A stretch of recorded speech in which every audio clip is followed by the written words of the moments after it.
I've been in business for quite a while. I didn't have a mentor, my family isn't into business, and I didn't go to school for it either. So I had to learn everything on my own. I studied the theories from books, processed them, and applied them to my own ideas. Do these theories help?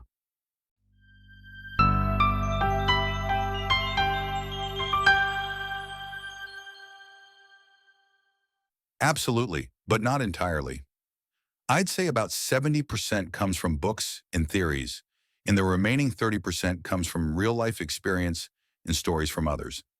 Now, because I believe this content is super valuable, today we're skipping the theory. Business class is on hold for now. Honestly, I'm still avoiding face reveal, and theory discussions are better with a whiteboard. Today, I just want to share some practical tips. Since these are tips, I'll present them as bullet points to make them easy to digest. I also recommend you take notes, anywhere you like, even in the comments. That way, it'll stick better. 1. Selling to rich people is easier than selling to poor people. In fact, it's even harder to sell to middle-class folks, the ones stuck in between. Why? Because they overthink everything, are super price sensitive, but don't always understand value. Let me give you an example from the content creator world. We know content creators make money mostly from views and ads. The more viewers, the more income. Back when I was active on YouTube, I earned around $2,000 to $3,000 per month. But why do so many content creators, including myself, create exclusive content or memberships that limit views? Doesn't that reduce income? Let's do the math. When I had 30,000 subscribers, if just 1% of them, about 300 people, joined a $7 per month membership, that's $2,100 per month. Almost the same as ad revenue. If 10% joined, 3,000 people, that's $21,000 a month. If 5,000 people joined, that's $35,000 a month. And those are people who are willing to pay for quality. That's why I focus on the audience that values content, not just the freeloaders. 2. My experience as a business consultant.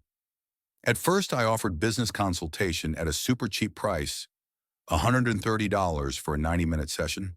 But after 3 months of non-stop promotion, guess what? Zero clients. Then I changed strategies. I reached out to people I knew who were already running businesses and offered them a mentoring program worth $7,000 to launch their next business. The result? In no time, I got over 10 clients. From just 10 people, I made $70,000.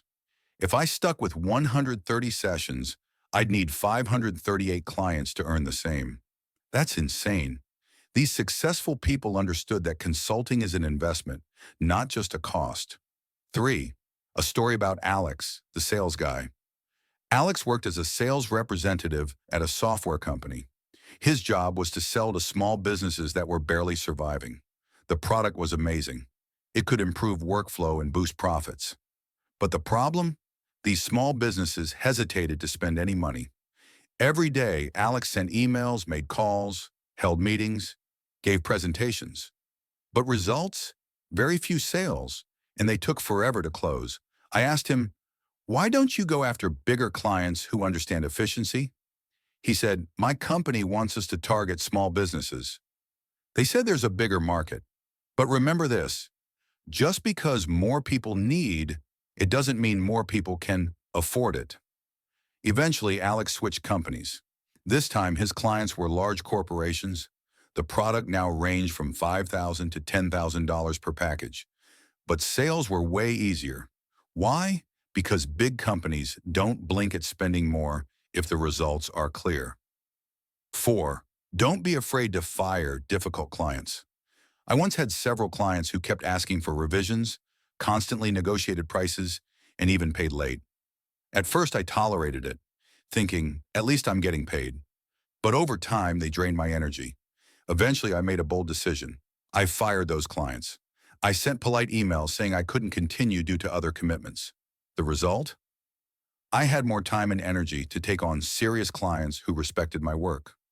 Remember this, clients who don't understand value will drain more energy than they pay for. Conclusion. Don't be afraid to raise your rates and don't be afraid to filter your clients. The higher your value, the fewer people you'll serve, and that's okay. It's better to have 10 high-paying serious clients than 100 that burn you out and pay peanuts. All right, I'll cut it here for now because I think this works better split into multiple videos. Plus, I'm going to go make some coffee. We'll continue in the next part of the video. Don't forget to subscribe so you won't miss the next one.